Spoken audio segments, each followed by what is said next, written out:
আসসালামু আলাইকুম রহমতুল্লাহি ওয়া বারাকাতুহু। আমি মোহাম্মদ রাকিবুল ইসলাম মনির। তো আজকে একটা বই রিভিউ করার কথা ছিল, আমি স্টোরিতে দিয়ে দিয়েছিলাম। সেটা হচ্ছে নামাজ আদায় পদ্ধতি। তো আমরা বাংলাদেশ 96% মুসলিম, আমরা অনেকে আছি নামাজ আদায় করতে পারি না। নামাজ কিভাবে শুরু করব, মানে কয় রাকাত নামাজ আমাদের হচ্ছে 32 রাকাত নামাজ, 5 ওয়াক্ত নামাজ মিলিয়ে ভিতর নামাজ যদি 1 রাকাত পড়া হয় সেক্ষেত্রে 30 রাকাত হবে।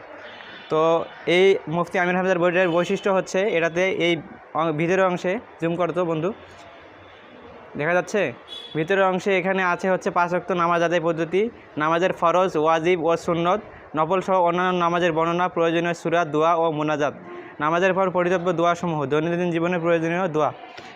তো হচ্ছে এই বইটি তথ্যসূত্র আছে প্রায় 13টা।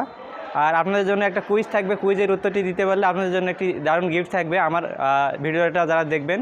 সেটা হচ্ছে নামাজ ভঙ্গের কারণ কয়টি। আর হচ্ছে একটা হাদিস বলে শেষ করছি, সেটা হচ্ছে হযরত আবু হুরায়রা রাদিয়াল্লাহু তাআলা আনহু হতে বর্ণিত, বিশ্বনবী সাল্লাল্লাহু আলাইহি ওয়াসাল্লাম বলেন, সে জাতি কখনোই সফলকাম হবে না যারা তাদের শাসনভার কোনো নারীর হাতে অর্পণ করে। সহিহ বুখারী, হাদিস নাম্বার 6618। ধন্যবাদ সকলকে। আসসালামু আলাইকুম ওয়া রাহমাতুল্লাহি ওয়া বারাকাতুহু।